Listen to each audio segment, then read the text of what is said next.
everyone! Padulong na miya ni Pauli og Davao. Pero before mi nag-uli, naka-decide akong beshi nga nasa mi adtuan isa sa mga cafe nga naa dinhi sa Samal Island together sa Yamanghut and Cantefeli, Yamama. And then guys, kaya siya nga area is well known naman ni siya pero maybe bago lang ni siya mas develop nila nga area sa taas nga nasa Lake Cafe. Then makita ni mo nga habog kini siya nga area pa sa kaon. Then mo ni siya ang ilahang entrance kumbaga kung asa ka magbayad sa entrance fee. Then entrance fee pala na siya nga area pero ang view nindot na kaayo siya. So patsulod na mi there as sa cafe Maanyag.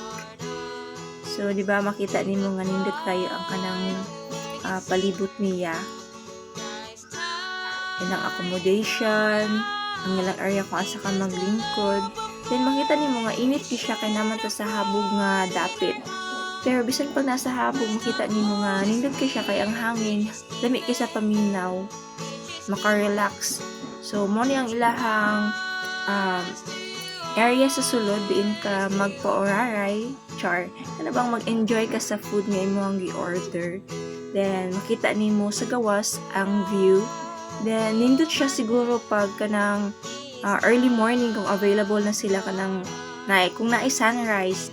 And sa hapon, pag naay sunset, the more siya hapon, the more siya landong, the more bugnaw ang palibot and refreshing.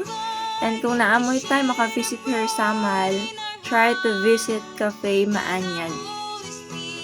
Thank you!